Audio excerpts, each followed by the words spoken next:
Write that down, Fumi Saito. All right, welcome back, everyone. Fumi Saito. Hello from Burbank. I'm Justin Knipper. Welcome back to another episode of Write That Down. We're on the Fight Game Media Network. I'm back with Fumi Saito. And today, what we talked about Captain Redneck, Dick Murdoch. And I'm not sure how many of you are familiar with not just Dick Murdoch and his career in the States, but much of his career and success was over in Japan, and not just for New Japan. It was all Japan. It was JWA. It was Kokusai Wrestling. It was Fujiwara Gumi, Wing, IWA, and so forth. He was a true freelancer, it felt like. Freelance attitude. Lonesome Rider. We talked about his work in the States too, of course, and we talked about him and Dusty, Texas Outlaws. We talked about the Hardliners. We talked about how he made moves like Brainbuster famous, and the Calf-Branding, the knee to the back of the head. He made that famous. But what we didn't focus on the rumors that have gone on for years about Dick Murdoch's alleged racism. Apparently, there was a rumor that's been around for years that he was a member of the KKK. Now, while it's hearsay, I'm not defending it. I just can't prove anything about this fellow Dick Murdoch. And from that perspective, that's why we just focused on his wrestling, his career. We want this to be enjoyable for you, and we want this to be, this is definitely something to be talked about, and there is a discourse to be had on wrestler behavior, especially back then. And of course, if these rumors were true, it does change a lot of things, and personally, I wouldn't have any desire to discuss someone like that, regardless of how talented they were. But since we don't know that, we didn't cover it, and that's why I'm telling you now, because I didn't want to avoid it either. So that's the deal with that.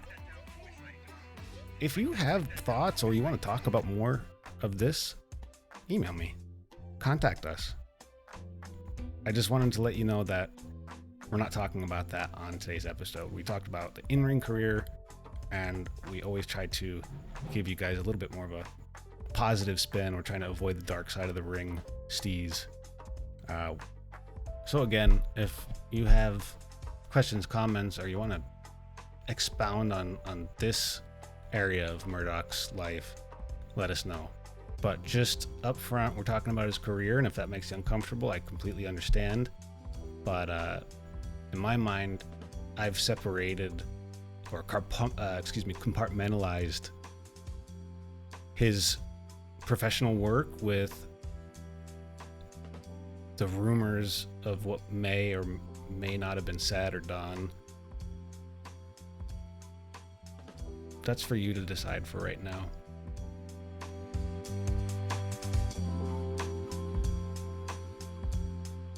All right, if you have not already, please subscribe to the Fight Game Media Network podcast feed.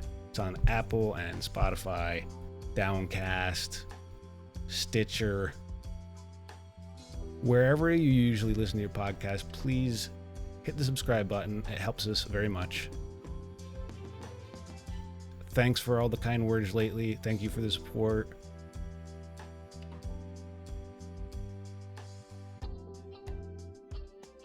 And without further ado, let's talk Captain Redneck, Dick Murdoch. Yes. Life and times of Dick Murdoch, Redneck Dick Murdoch.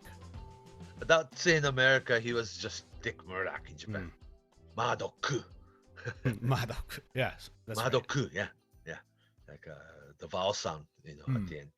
But he was a very important figure in all through the 70s and 80s, well into 90s. Mhm. And another wrestler, just like, last time we talked about Adrian Adonis, the today's fans, probably don't know who he is. And well, he passed away back in 1996. And a type of wrestler that, we should really, talk about, because his legacy and the importance and the influence, into today's wrestling has been so overlooked. The whole career has been, pretty much overlooked. And he was so talented, and he was said early on that this guy was going to be NWA, National Wrestling Alliance World Heavyweight Champion, kind of like Harley Race was. And what's that? It's like today's audience, because I want to, aim this kind of topic to some of today's audience, that NWA, that the National Wrestling Alliance once upon a time was the closest thing to undisputed world title or the monopoly in wrestling business before Vince McMahon's era, right? Yeah, it's not like whatever the Billy Corgan group is doing right now. Oh, no, but they they know this legacy well enough that they want to be. It's NWA, related. and they're calling it like the oldest wrestling organization in the world. And the same type of belt and aesthetic, but and then logos and studio wrestling and all, like a very much like a retro style, the whole atmosphere. But the wrestling was like that, way back when. Yeah, and what the time you're talking about, this is also before WWF, WWE was, I think. So this was pro NWA territory. Was pro wrestling. Yeah, and if you're the champ, territorial. You were big all over the world, everywhere. Oh, pretty much, yes. And Dick Murdoch was born 1946. 1 year after World War II. Right. Baby boomer, so he's a baby boomer. Baby boomer, definitely. And also Wakahashi, Texas, right? It's like not Houston or Dallas, like a big city, but more you're genuine, Texan. I mean, everything's big in Texas. Yeah. Texas. Yeah, there you go. And talks like a Southern Texas, really. His accent and language and everything. And also he was second generation wrestler. Dick Murdoch was. His actually father, but stepfather, Frankie Murdoch was a wrestler. Okay, we'll start with this. Dick Murdoch, was born 1946. August 16th. At the same time, in this deep, Amaretto, the Canyon, Texas area, Dory Funk Jr. See, Dory Funk Jr. was born 1941. Terry Funk was born 1944. So a couple years younger than Terry Funk, Dick Murdoch was.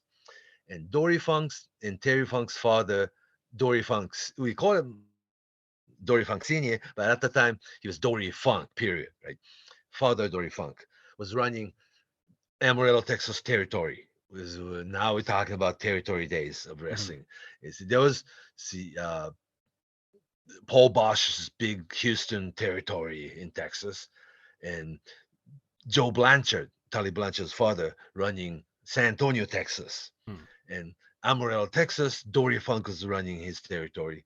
And decades later, Von Erichs in Dallas, of course, And Texas is big enough to have always had like a 4 or 5 different full-time wrestling companies with their own roster. Interesting, not there when there was no national run, like a running, I mean, like WWE or today's AEW, that according to your geographic area, you did have local wrestling, and it was fairly big enough that they ran full-time schedule, and they had their group of wrestler roster. They used to call it stable of wrestlers, and Dory Funk was running Amaretto and the surrounding area as their, his territory, running full-time schedule with their own guys. And on top, Dory Funk, we should call it senior then. Dory Funk Senior against Frankie Murdoch. Dick Murdoch father was their main event card. So the Funk family has a really important role in Dick Murdoch's career, yeah. Oh, definitely. I'm gonna get to it. The main event one night was Dory Funk against Frankie Murdoch. Texas death match. that there's a couple different theory to it, but the famous theory is that's where Texas deathmatch was invented. So for those that aren't familiar with that term, so Texas deathmatch it's a stipulation. You match that either has... pinfall the guy or submit the guy once, right? Mm-hmm. And referee will start, count like a count of 10. If you get up before the count of 10, the match continues until you cannot beat the count 10. Now it evolved into last man standing match, Roman Reigns against Brock Lesnar or something. Mm-hmm. So basically, you have to be pinned and then get a 10 count or submit. KO or something. Yeah. Or sure, yes, or submit. Yeah, the referee start counting. If this guy can get up, if you can get up before the count of 10, match continues. And there was a night, this Dory Funk's company, they only gave one match, Dory Funk against Frankie Murdoch. Just one match, Texas death match, right? To settle the score. 13 falls each. You know what I'm saying? How long was that in total? Oh, I'm gonna get to it. One match lasted until 4 o'clock in the morning. Oof. Or till the dawn. How's that? So that's more like back in the original days of pro wrestling, matches. Yeah, would but take just forever. imagine your professional wrestling with bar fight. Yeah, that adds a different kind of flavor to the experience. And you're in Texas. Yeah, so you're going to watch a 4-hour brawl. That's it. That's what you're watching. Yeah, and perfect Dory Funk Senior against Frankie Murdoch. And this is what gets interesting. Dory Funk Jr. Today's Dory Funk. Everybody think he's old, but when Dick Murdoch and Dory Funk met, Dory was 9 years old and Dick Murdoch 4 years old. Wow. 4. So they both grew up in business, right? And Harley Race told me one time that Dory Funk, when Harley Race was young, he spent a lot of time in Amarillo, Texas. Like they were brothers. Like Dory Funk born 1941, Harley Race born 1943, Terry Funk born in 1944. As Race put it to me, that it goes like this. It goes like this. They're all a year and a half apart. Okay. Dory, Race, and Terry Funk, all 1 year and a half apart. They're like brothers. And he's sort of the unofficial Funk brother, yeah, growing up. Oh, definitely. And Dory Funk was basically choose Harley Race to drop the belt when he was NWA World Champion. I see. Yeah. So Dory Funk, Harley Race, Terry Funk, then Dick Murdoch, a couple years younger than them. Very Makes interesting. Sense. And, yeah. Makes sense. And also another famous tale is Southwest Texas State College. Now it's agricultural tech, right? They changed the Texas name. A&M? Yeah. But it's the same school that they just changed name like 20 years ago. But the West Texas University, State University. Let's just say Southwest. You had Dory Funk, you had Terry Funk, you had Dusty Rhodes, you had Bobby Duncombe, you had Bruiser Brody, you had Stan Hansen, a little bit later, Manny Fernandez, the Tito Santana, the Barry Windham, the Ted DiBiase, the Tully Blanchard. All those guys went to the same school. Isn't that interesting? It's amazing to think who came through that school. It was so, as a fan, when you hear not everybody graduated, some did, some didn't. And so correct me if I'm wrong, I don't think Dick Murdoch was even officially a student there, was he?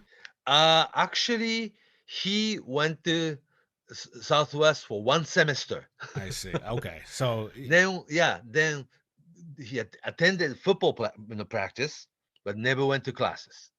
I see. Yeah, so he was there 1 semester. So does that make him alumni? Sure, why not? In this case, why not? Yeah.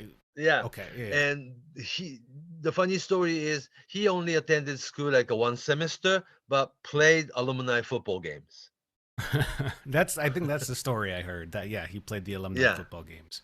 right. But the Dusty Rose, not just Dory and Terry Funk, but but Stan Hansen, Bruiser Brody, and you had like people like Bobby Duncombe and Dusty Rose in between, and then you have Manny Fernandez, the Tully Blanchard, the Ted DiBiase, all these people, Tito Santana. Oh my God, what a football team, right? Yeah, and when fans read about that and hear about that over the years, there's so many fans that think that you have to go through first you do football and then you train for pro wrestling. But I believe they had pretty big football team, like 70, 80 guys, but also football was different as a business back then. It was not the money making machine it is now, and like an NFL, right? Yeah, wrestling was where money was, so that's why you had so many football players becoming wrestlers back then. I mean, it was a better financial opportunity. Only a small number of people get drafted into NFL or when they had AFL or other smaller league, but becoming professional football player, good thing. But how many seasons altogether? You only get to play the 5 to 7 years. If that, right? Yeah, it's limited. It's very limited shelf life. I think so. Anyhow, the Dick Murdoch was like that. So he attended the Southwest for one semester, probably, and attended all the football practice. But the tale says he never went to classes. And when you didn't make the classes, you're not in team either. Right. Not allowed. College thing, eligible thing. But anyhow, he started wrestling professionally also right out of high school in 1964. Okay. Yeah. How old was he had to be what age? Like 20 60 right out of high school, 64. So he's like 18. Yeah, because he was born 1946. So he was 18. Okay. Yeah. So he right out of high school. Young. Oh, he would have started, when he was 16, I mean. By that time, when he was 18, 19, how big was he was he already a big guy? Oh, same size? Yeah, okay, so he was pretty. Yeah, the funny story is, the Dory Funk told me one time, when they met as a kid, it looked exactly the same as Dick Murdoch today. It's funny, yeah. I mean, like a chubby kid. But I don't know about you, but in my life, I feel like there's some kids you see and you look at them, you see an old face, you see an old soul in them already. Already, I mean? Yeah. Or not quite, like a cut bodybuilder body, big boy, but like a kind of chubby. Natural strength, natural body. Yeah.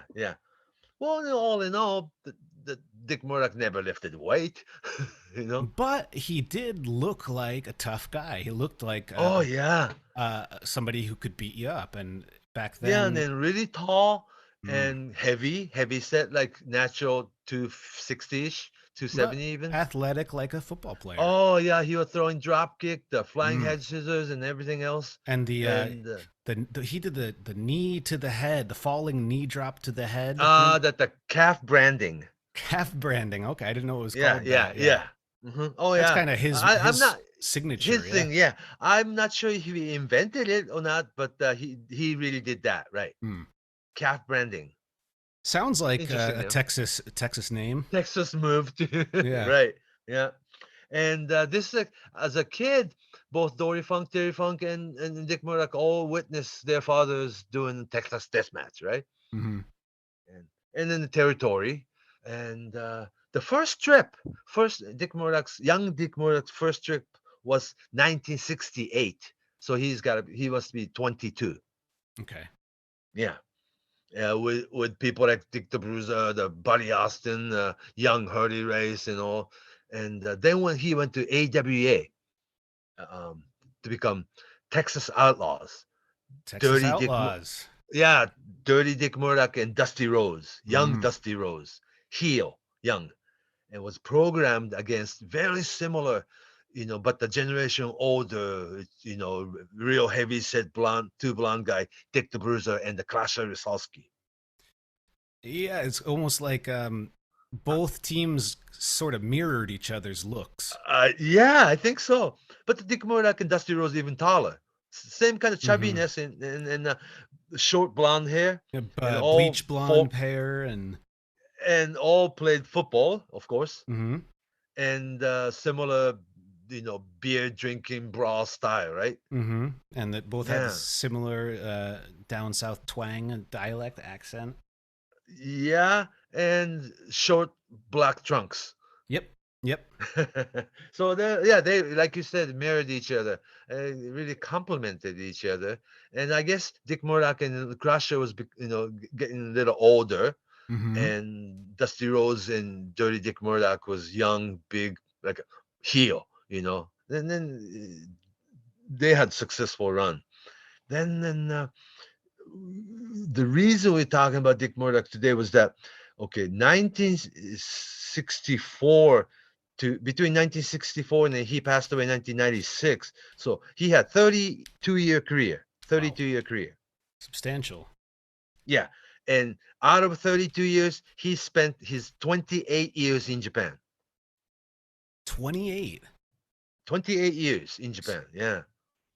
So that's people that like myself that I'm familiar with Dick Murdoch, and he had runs all over the States, but in Japan, because he worked Crockett, NWA Crockett had a program against Ric Flair a little bit later on. He worked with the NWA Florida, Texas, of course. He worked a lot of different places, but mainly he wanted to come to Japan and spend like 15 to 20 weeks out of the year. That's like 4 or 5 months out of the year. That's a lot. That's just like Bruiser Brody did, and Stan Hansen later did. Yeah, he was doing it before Stan and Brody. Mm-hmm. Yeah. The reason he wanted to come to Japan was that he thought it was a paradise because he didn't have to drive. That the tour bus does it for you, right? He never had to look for hotels or motels for that night, and as you get off the tour bus, that you're already checked into hotel and then the keys handed. Right, all you have to do is just think about your match tonight, and a lot of times he kind of found that's kind of Japanese culture, but people come up to you and want to buy you dinner, right? Sure. Yeah, it's like he'd gotten used to it, and it's like, wow. And then he doesn't have to drive, he doesn't have to find hotel, and he doesn't have to do this and that. It's like, and all you have to do is just show up at the hotel lobby and get picked up by tour bus, go to the building and work, and come home. Come back to the hotel and eat and do that for about 3 or 4 weeks. Then get paid real well and go home and get rest. Rest up, and do that about 4 or 5 times a year for a 28-year period.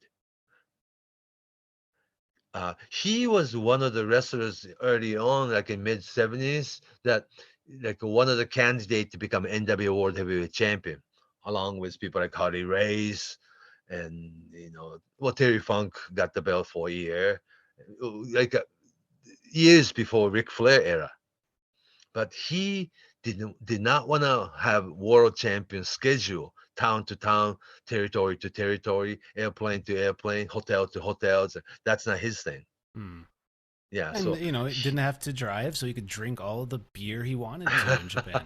I guess, yeah, all the Kirin beer, Asahi beer, the Sapporo beer. Do you remember Japanese bottle beers, like a really long, tall, brown, bottle beer? Of course, yeah. That's what you usually get when you go to Japanese izakaya instead of like a your Kirin own lager beer. Yeah, you get the bottle of beer and the Japanese, the small glasses, bigger than a shot glass, but a lot smaller than a mug. Yeah, like 3.5, 4 inches tall, and you the clear glasses, right? And you take the bottle, and when somebody's glass is empty, you have to pay attention because you should really be pouring and filling that small cup. You observed that in Japan, huh? I mean, if you don't do it, I don't. Well, I mean, as a foreigner, I feel like when you're living there, either people are going to expect you to know, or they completely don't expect you to know. And when I was living there, there were always. Then you say, "Simasen, dozo." Yeah, especially at work. out like a bonenkai or something. Yeah, bonenkai. You explain that. Yeah, when you with your bosses or something. Yeah, year and yeah, the party thing. Yeah, Mm, bonenkai season in December coming up soon. that's right. Yeah, Yeah. yeah, and But so first time in 3 years after pandemic. oh yeah. Oh So my they're God. Yeah, that's expecting, right. yeah, we're expecting big bonenkai season this year. Oh dear. Yeah. Anyhow, I can't so you know imagine. the Japanese izakaya situation. You actually, it's like a bar and grill. So you sit and drink and eat. Mm-hmm. But Eat dinner not there like too. an entree dish. It's just a lot of Oh, small like dishes poo-poos. through. Yeah, like a appetizer forever. Yeah, it's kind of like you're having a chat, you're hanging out with friends, or you're at Gokon or something, and Yeah, it's like you're having like a buffalo wing forever, yeah. the French fries forever, nachos again, and after nachos, and yeah, it's kind of like that. But the lifestyle, after the show, you get on the bus again, and go back to hotel, then drop your bags off. Okay, let's find a place to eat, and you end up going to izakaya because it's kind of late at night. Mm, mm. And Dick Murdoch apparently loved that style. It's just like, I'm going to Japan, right? And not having like ever having full-time schedule in the stateside. He ended up coming to Japan like a 4 or 5 times a year for 28-year period. Mm. And what's interesting was that he worked all Japan. Okay, first he worked JWA Nippon Pro Wrestling. Wow. So he was there with the Funks from early on. Yeah, JWA, like a now defunct, original company. Mm. Then he worked international, IWE, also defunct, older company. He came in with young Dusty Rhodes of Texas Outlaws. Then he had pretty much full-time schedules with All Japan, Jan Baba's All Japan. Mm-hmm. And at one point, he beat Jumbo Tsuruta for UN title. So he was in the line of long program, don't you think? Mm. And it's funny, he's kind of roughly the same sort of size as Jumbo. Yeah, exactly. Yes. And also regular challenger for Baba's PWF title, Pacific Wrestling Federation title. Kind of a perfect opponent for Baba too. Yeah. The way Dick Murdoch tall, wrestled. big American, and work kind of slow pace. And can take a big, almost comical bump. Right. Take bump for you. Yeah, lots of really athletic movement. Real athletic from somebody you wouldn't expect to see that from, but and not exactly bodybuilder body, but this guy can move.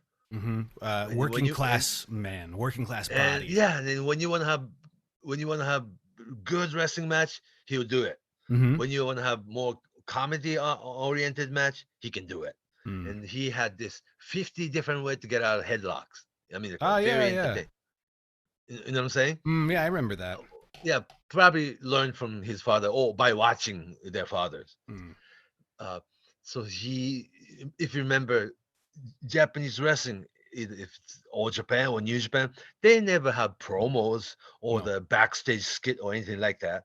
That they just come out and wrestle, and they tape the house shows for television. So all you do is actually go in the ring and have a wrestling match. Sometimes they grab house mic and say certain things, but the storyline in Japan is very, very subtle. Like you want to challenge for the title and stuff like that. And his mentor, Killer Carl Cox, is the one who taught him how to do this, like a vertical sit-down brainbuster. That's right. He was the first time I heard that term was when I was watching Brainbuster? Yeah, Brainbuster. I associated that. Because the form is just like your vertical suplex. Mm-hmm. And go into the move just like vertical suplex, but you don't throw it backward. You kind of hold it for a long time until people start clapping. Then you kind of sit down like form of pile driver, therefore Brainbuster. Right. He got that from Killer Carl Cox, and he had to be either 73 or 74.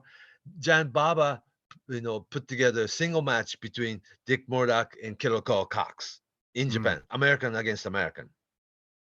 Carl Cox was also kind of same size as Murdoch too. Yeah, but the generation older. They were related, right? I don't know. I thought I heard something that they were cousins, or The definite cousins Dick Murdoch and Killer Tim Brooks. maybe that's what I'm thinking. Killer Tim. It's the Yeah. killer. Tim Brooks. Yeah. Yeah. Okay. Killer Tim Brooks was trained by his cousin Dick Murdoch. Yeah, they were Okay, cousins. that's Yeah. what I'm mixing it up. Excuse The me. all Texans. All Texans, yeah, all Yeah, had good yeah, careers yeah. in Japan. Yeah. And Killer Carl Cox against Dick Murdoch, I remember as a kid vividly that they, of course, double juice and the double DQ or something, or the double countouts or something they didn't have finished. But what they did was very interesting at the end. They had this stereo brainbuster in the ring. One, I believe, was Teenage Onita getting it. And the other, I don't remember, maybe like a young Masafuchi or somebody. But the two young wrestlers, nothing to do with this match, but the after the double count or double DQ, that the brawl continues, right? And all the young wrestlers, like a top and bottom, like a tracksuit, all the young second come in to break up the fight, right? But they're still fighting, and they ended up doing the same signature brainbuster in two different places in the ring, like a stereo brainbuster. It looks so good. Are you picturing it? Yeah, it's kind of like a perfect story. It just happened to be the perfect timing. Yeah, exact same looking brain. Yeah, like a vertical, and you hold the guy so long, like upside down. Harley Race used to do that too. He was one of the guys that would kind of do the stalled suplex like that, right? Did he do that? Right. They hold the guy for a long time. That's not the brainbuster move, but the vertical suplex where vertical suplex. Yeah, right. Yeah, pose it. Exact opposite is Dynamite Kid's snap suplex. That's quick one. Yeah, that's a good analogy.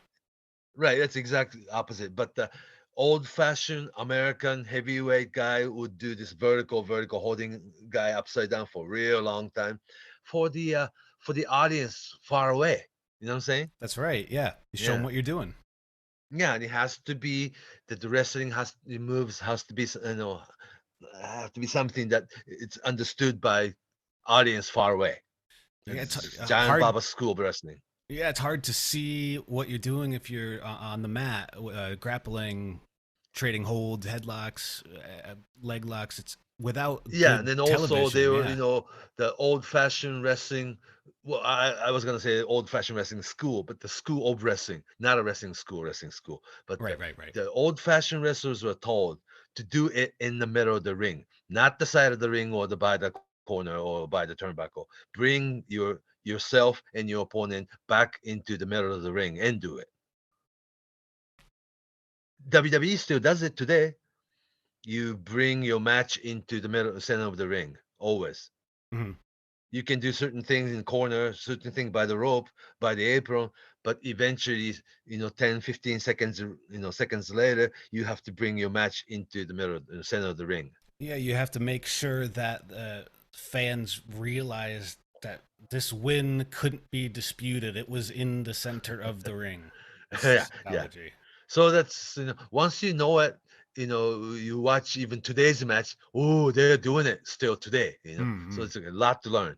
Anyhow, back to Dick Murdoch. So young Dick Murdoch in 20s into 30s. Dick Murdoch working the JWA Nippon Pro Wrestling, Kokusai Pro Wrestling, IWE International, then All Japan. Then it was 1981 comes. New Japan, Antonio Inoki steals Abdullah the Butcher from All Japan and sign him away. And following month, Jan Baba steals Taiga Jeet Singh from New Japan and sign him away and sign with All Japan. And Dick Murdoch, one of those guys that switched side at the time, from All Japan to New Japan. Same summer. Yeah. So there were quite a few big talents involved in this kind of 81, 82. These were pretty chaotic years. Right. Like Dick Murdoch, all the Tiger Chun-Li, Kim Dok, Tiger Toguchi, even people like Wahoo McDaniel from All Japan to New Japan, Chavo Guerrero Sr., the classic from New Japan to All Japan, and there were quite a few. Yeah. And Dick Murdoch decided to switch side at the time. The reason I asked, actually, he told me in person that why was the reason that you wanted to switch side from All Japan to New Japan, because I thought the Jan Baba's All Japan was treating him pretty good, right? what Dick Murdoch told me was that Sakaguchi gave me more tours. Well, it's just business. It was a business call. Yeah. I got 17 weeks this year. 17 weeks is like a 4 months, almost 5 months out of the year, right? Yeah, and people need to realize that the Japanese yen was much different value in the early 80s than right. now.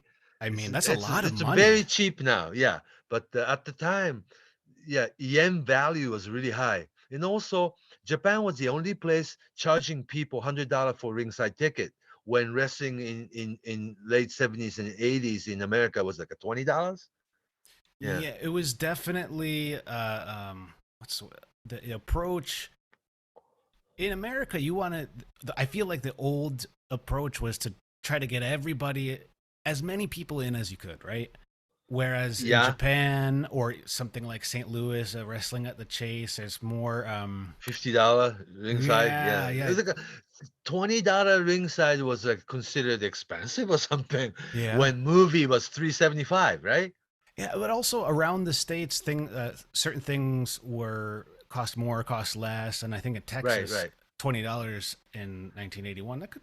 In wrestling business, even in America, if you were making $5,000 a week, good money, like a great money. Oh yeah, $5,000 a week, and John Baba, Antonio Inoki in early 80s were paying like a 10 to 15,000 a week to American superstars. It's amazing. I wonder what the what is a couple million yens a week, something like that. Yeah. Yeah. Okay, I'm looking. I just looked it up. You gotta remember, it's $5,000 in 1981 was 16,326. So about 16K. Okay, did you calculate that? I just typed. Oh, I typed but it. Now what? It's so cheap. Yen's really cheap right now. If he was getting paid, Dick Murdoch was getting paid $10,000 a week. Yeah, it was like 8,000 or something. 8,000. Okay, let's see, and that was 1981. Yeah. So let's see, he would be getting paid today about $26K per week. For 17, 18 weeks a year. Of course, he's going to go to Japan. I mean, he could take care of his whole family. The money was good. Money was good, but no headaches, no political maneuvering in Japan. You just show up at the hotel lobby and get picked up by the bus and go to arena. And arena has like a workout. You can like a workout or practice or jump rope or something. That's all there. Then you have a match, and you just have a match and go back to you get on the bus and back to your hotel and off to the next town. And the lifestyle was such that Dick Murdoch enjoyed so much that this is a paradise that I never have to worry. And sometimes I don't even have to pay for dinner. How's that? Yeah. And he lasted with New Japan for a real long time. And he was one of the bookers, Seiji Sakaguchi era. I see. Okay. When Inoki turned politician, like in the 80s. Before that, like Riki Choshu and Masa Saito became more of an office, and all the Americans were like Masa Saito's Americans on. Right, like that's right. Yeah, Vader, the Scott Norton, the Brad Redneck. Yeah, it's just like more Masa Saito, Minneapolis oriented. That was your scene. Yeah, I guess. Yeah, the Minnesota crew. My scene. Yeah, I guess. But Dick Murdoch kind of got pushed away, a little bit. Yes. And it was clearly written on the wall that it's gonna be Vader, to be the big guy, right? Mm-hmm.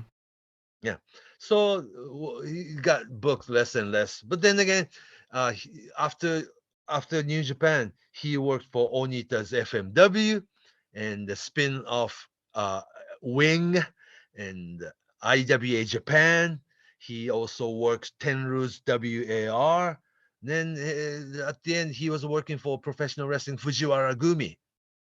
So he really went wherever he wanted to. In Japan, because if this deal's done, that he's free agent, another Japanese company won't you.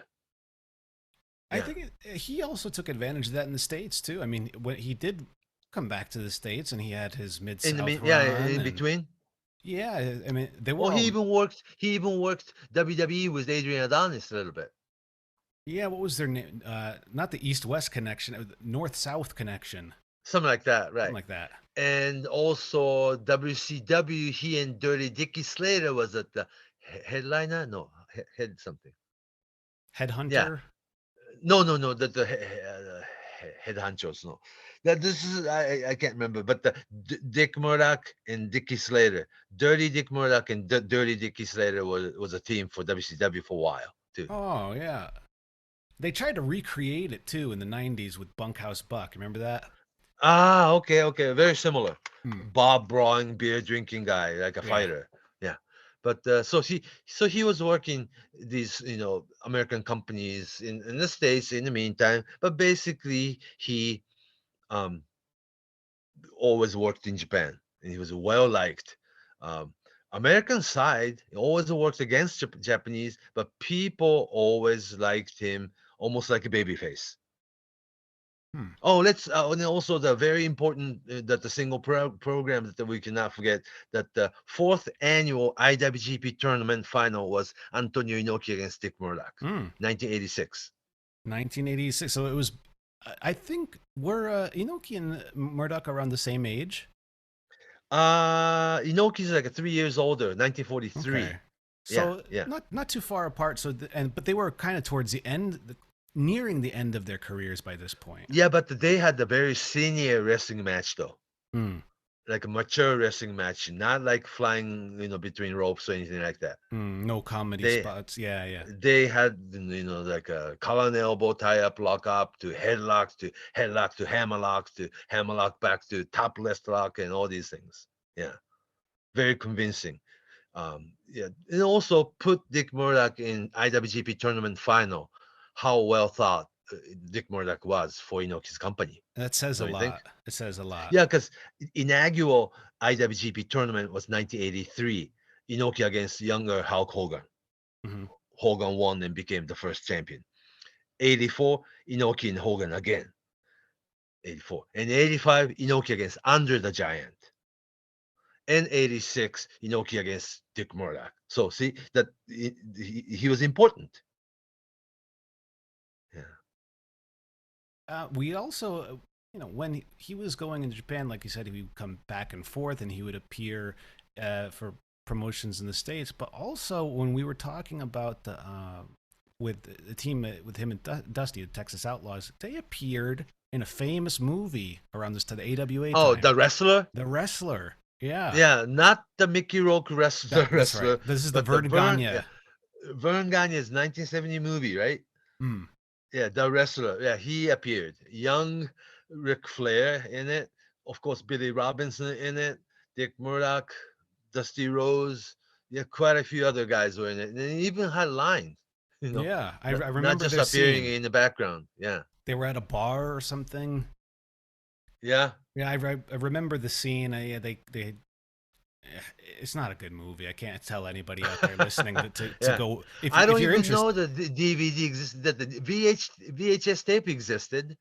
It's on YouTube. You could find it. YouTube. Okay. If you're interested out there, it's out there. The Wrestler. But still, back in 1970, somebody put the budget to make such a movie, and the actual motion picture movie about wrestling, that was pretty big. Very, yeah. I mean, also, if you're in a movie about pro wrestling back then, yeah, and not comedy, type, treatment, right? Yeah. So it was pretty serious movie about wrestling, But so Dick Murdoch was in it, right? And maybe he might have been in a short role as a Paradise Alley too. Terry Funk's Sylvester Stallone movie. Oh, okay. Remember, like 76, Paradise Alley. It was right between Rocky 1 and 2. That I guess Sylvester Stallone wanted to make a wrestling movie too, as well. It was like Stallone was always used and admired by pro wrestlers. Yeah, and then a good friend of Terry Funk. Yeah, and Hogan too. So that both too. Yeah, big Japanese stars at the time. Right. Actually, it was Terry Funk who recommended young Hulk Hogan for Rocky 3 role. Huh. Yeah, he was Look at Terry Funk. that. Yeah, because Sylvester Stallone was looking for somebody really big, a wrestler for this charity attraction scene, and maybe originally it was going to be Terry Funk's role, but the Terry Funk recommended, I know somebody, is perfect for that role, Hmm. and he was young Terry Bollea, already Hulk Hogan, but he was between his first WWE stint and AWA. Yeah. But that movie helped him tremendously.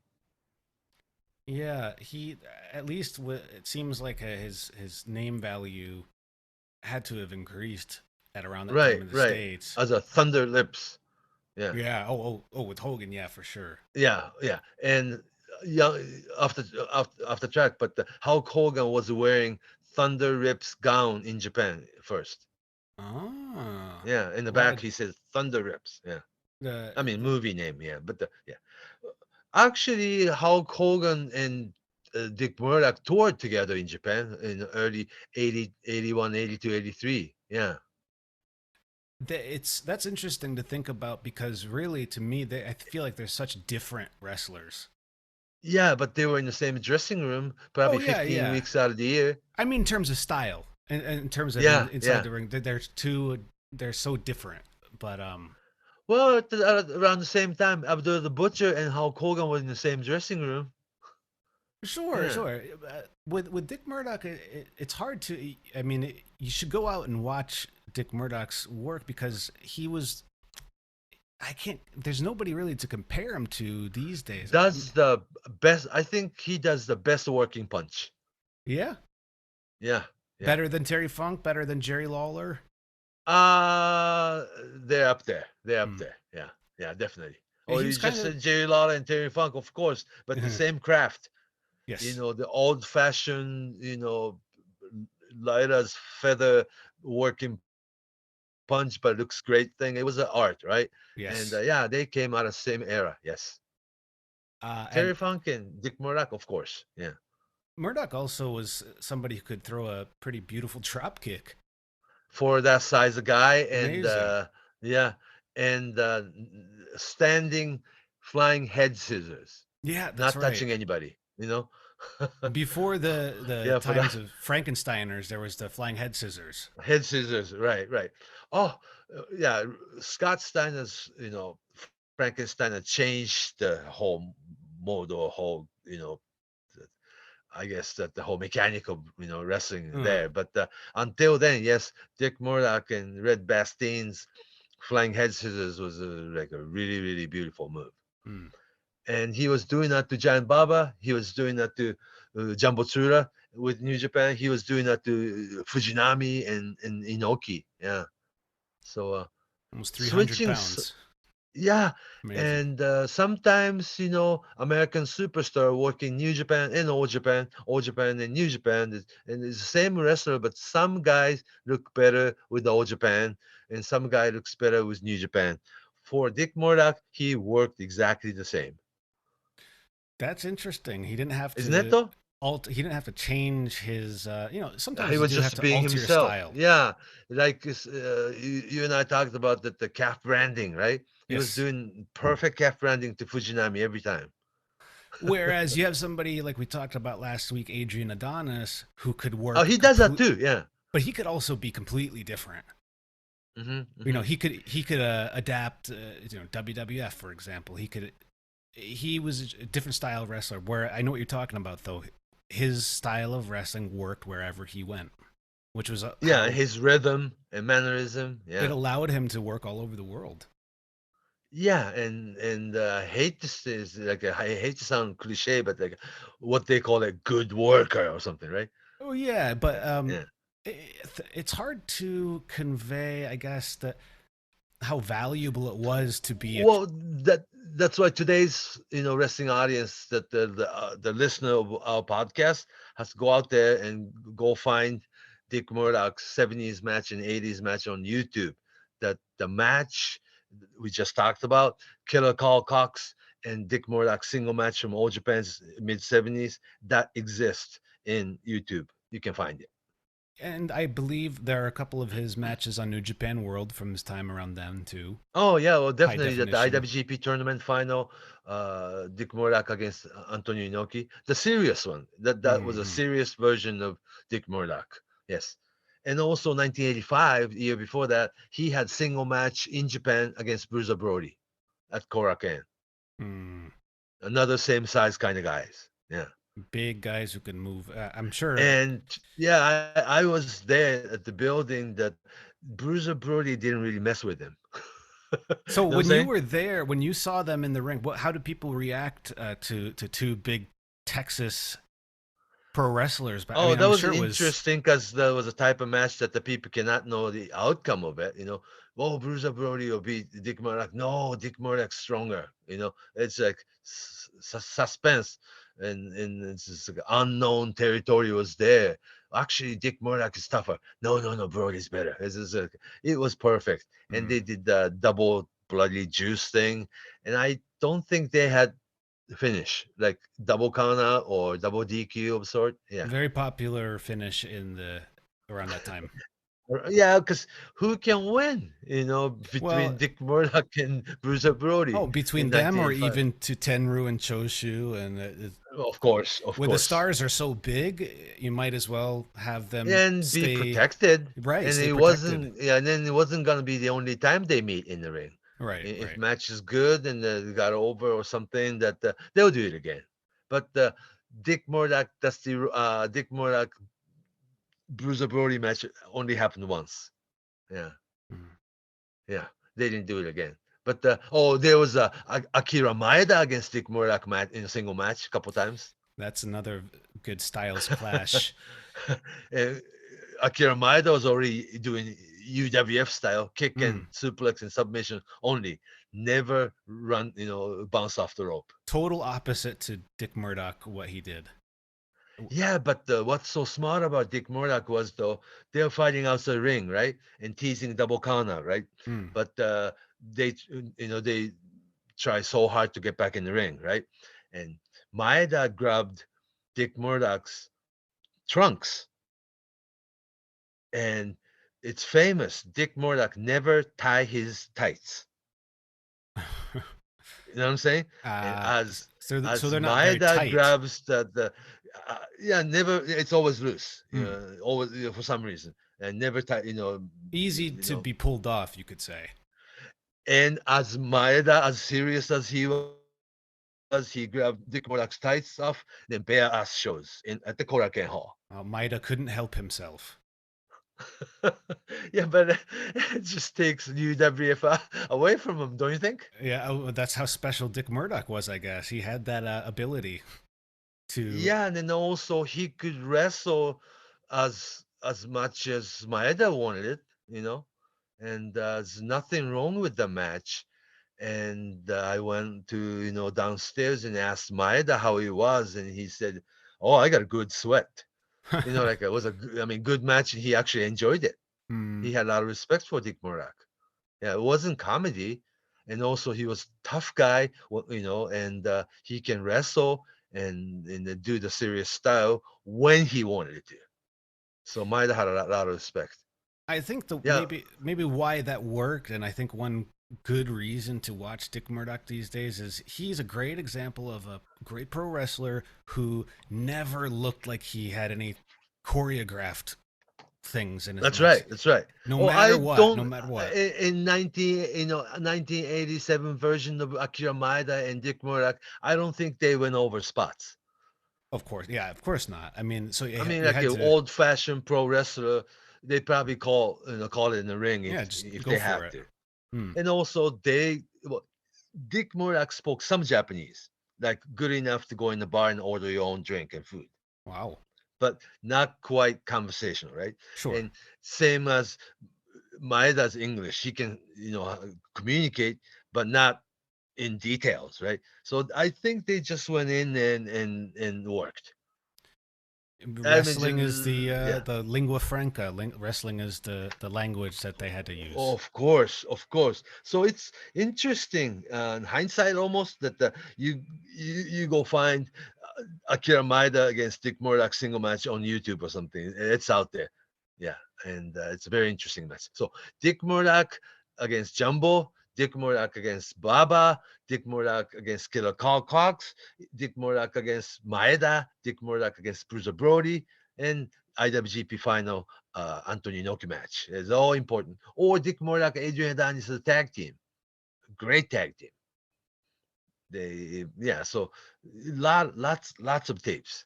And that's probably why, the guy that the generation younger than the real Dick Murdoch, WWE named one person Trevor Murdoch, and he's still Trevor Murdoch. Does look like him. He does resemble him. Oh, face? Yeah. Oh, God, yes.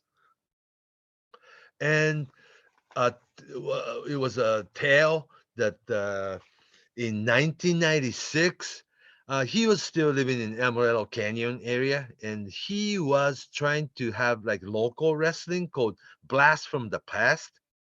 Did I say it right? Blast from the Past wrestling. Okay. It's like a rhyming. Yeah. I mean, Blast from the Past is a regular idiom. Yeah, right. Like a jargon. The Blast from the Past wrestling in Amarillo, Texas. It was rodeo and wrestling together in the same show. Oh, very interesting. Very Texas, right? Yeah. Yeah, and then one night he was having a meeting. Okay, 2 months before that, about a month before that, he had final tour with Japan. That was professional wrestling Fujiwara Gumi. Dick Murdoch against Fujiwara in single match. It's another very different. Oh, interesting one. Clash, it sounds interesting, huh? I think the video exists somewhere. It must. That as he went back to Narita Airport, he called Fujiwara. He enjoyed it, so he called Fujiwara's house or office. That he called Fujiwara.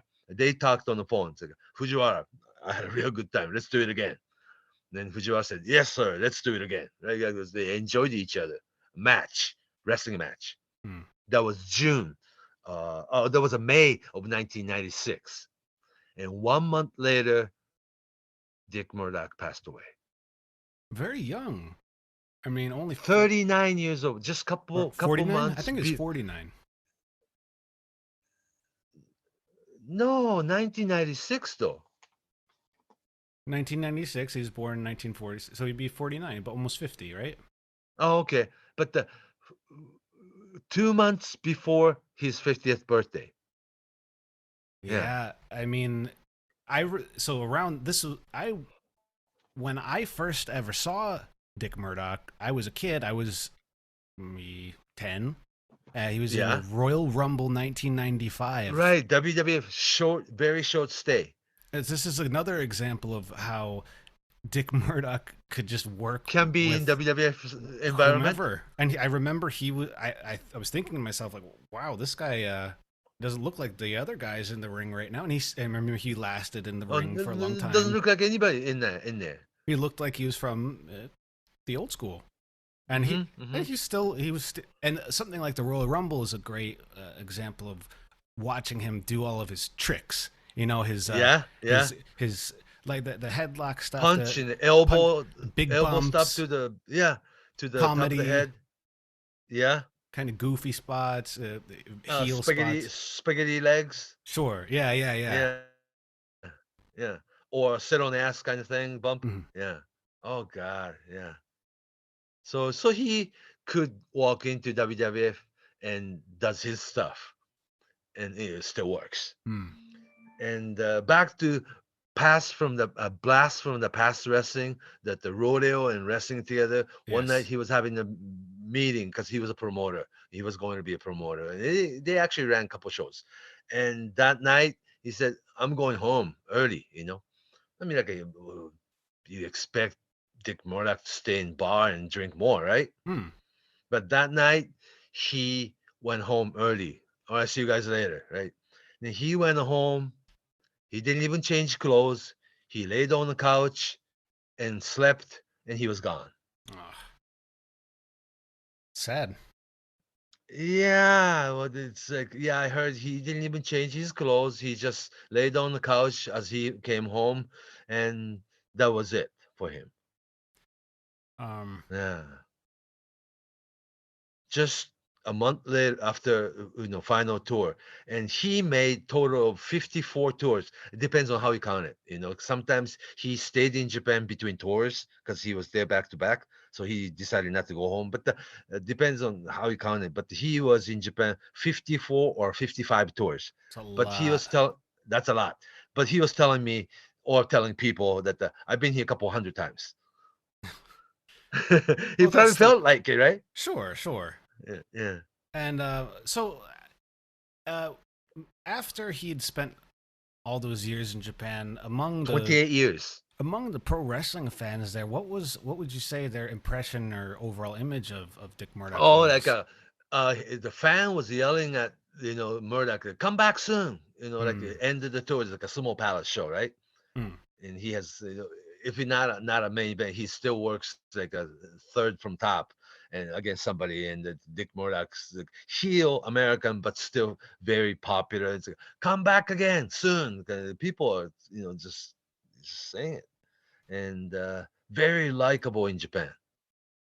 Yeah.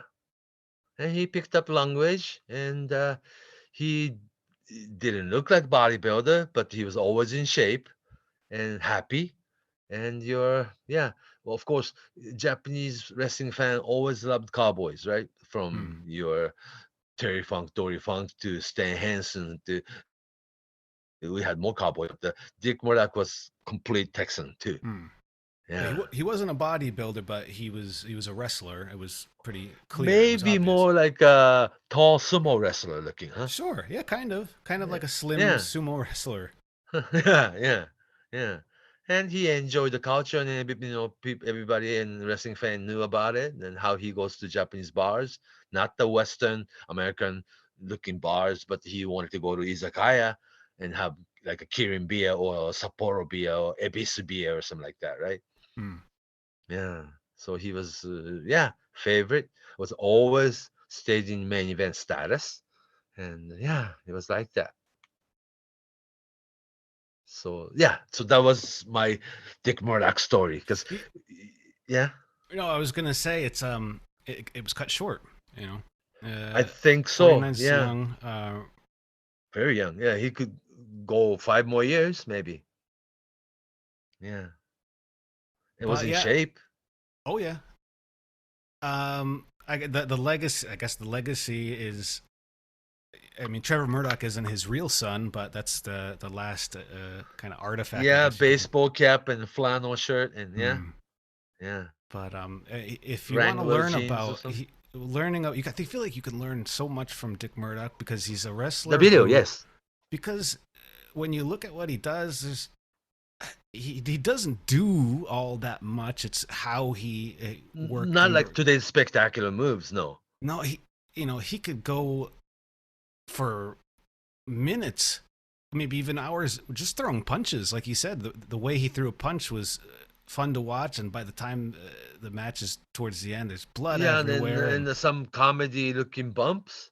Yeah, and I think that it's less like the feeling you get from a wrestling match, and it's you can kind of believe that you're watching this brawl because you're watching this. And also the way the faces he make, very expressive. Very expressive. Yeah, very animated. The way he holds his own nose, like, oh, it hurts, just expressions. When he's angry, when he looks at his own fist before he throws a punch, Sure.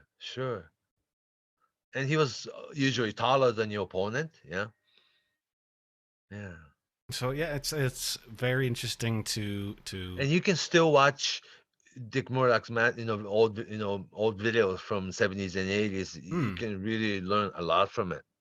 YouTube, Daily Motion, and then New Japan World are probably the best New ways Japan to watch World, them in probably, Japan. and the YouTube, you can find a lot, because what's not on New Japan World is they're like old Japan footage, and so it's like people should not forget about Dick Murdoch. Once upon a time, there was a great wrestler.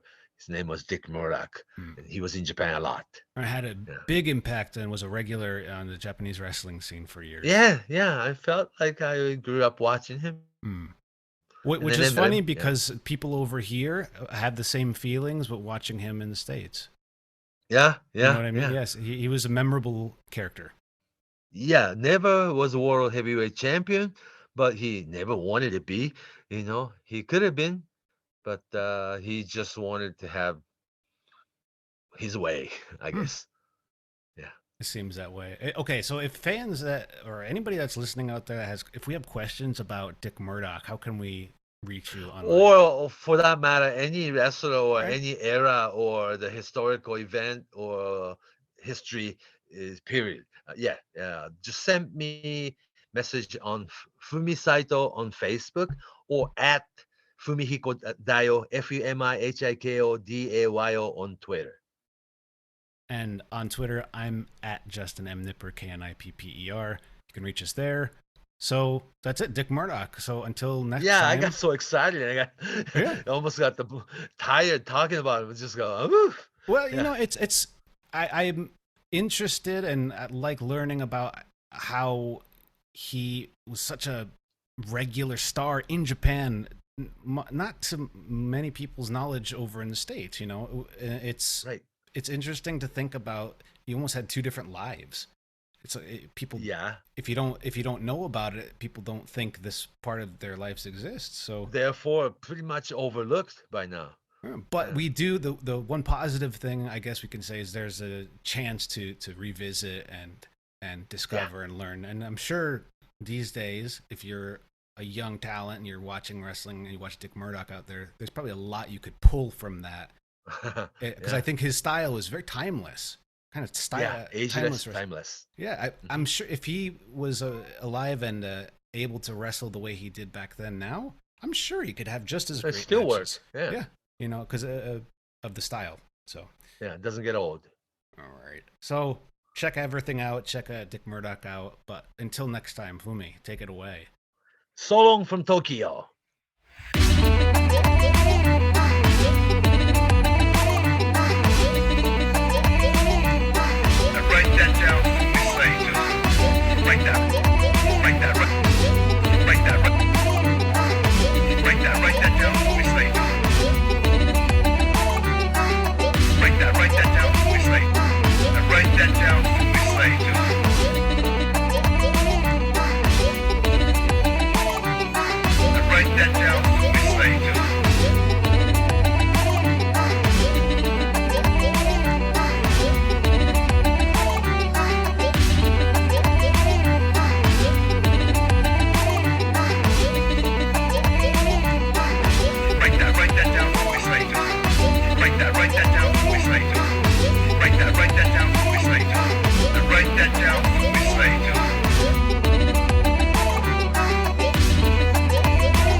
Write that down.